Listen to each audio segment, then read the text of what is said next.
शेर क्यों बना माँ दुर्गा का वाहन? आइए देखते हैं। शेर माँ दुर्गा का वाहन बनने की यह कहानी तब शुरू होती है जब देवी पार्वती घोर तपस्या करके भगवान शिव को पति के रूप में पाने की इच्छा कर रही थी। सालों तक तप करने के बाद माता पार्वती को भोले भंडारी अपनी पत्नी के रूप में अपना लेते हैं। इसी बीच तपस्या की वजह से माँ पार्वती का रंग काफी काला पड़ गया था। एक दिन ऐसे ही बातचीत के दौरान भगवान शिव ने माँ पार्वती को काली कह दिया। यह बात उन्हें बिल्कुल भी पसंद नहीं आई। वो नाराज होकर दोबारा तप करने के लिए चली जाती हैं। एक दिन बाग में घूमते घूमते एक शेर घोर तप कर रही माँ पार्वती के पास पहुंचा। उन्हें खाने की इच्छा से वह वहीं घूमता रहा। माँ को तप में लीन देखकर शेर भी वहीं इंतजार करता रहा। देवी का इंतजार करते करते सालों बीत गए। शेर माँ पार्वती के तेज की वजह से उनके पास नहीं पहुंच पाता था। कोशिश करता और असफलता हाथ लगने पर दोबारा लौटकर कोने में बैठ जाता।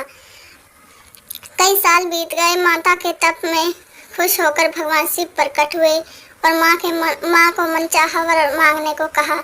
देवी पार्वती अपना गोरा रंग वापस चाहती थी। भगवान ने आशीर्वाद दिया और वहां से चले गए।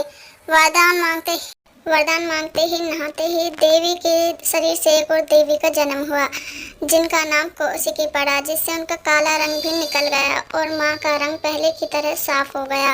इसी वजह से माता पार्वती का नाम गौरी भी पड़ गया। नहाने के कुछ देर बाद माँ की नज़र शेर पर पड़ी। शेर को देखते ही उन्होंने भगवान शिव को याद किया और शेर के लिए भी वरदान मांगा।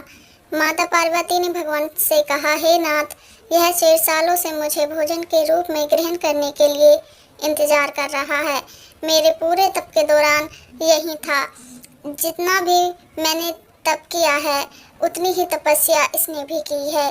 इसी वजह से आप वरदान के रूप में इस शेर को मेरी सवारी बना दीजिए। भगवान ने प्रसन्न होकर माता की बात मान ली और शेर को उनकी सवारी बना दिया। आशीर्वाद मिलने के बाद माता शेर पर सवार हो गईं और तभी से उनका नाम माँ शेरावाली और दुर्गा पड़ गया। वीडियो अच्छी लगे तो लाइक शेयर कमेंट जरूर करें।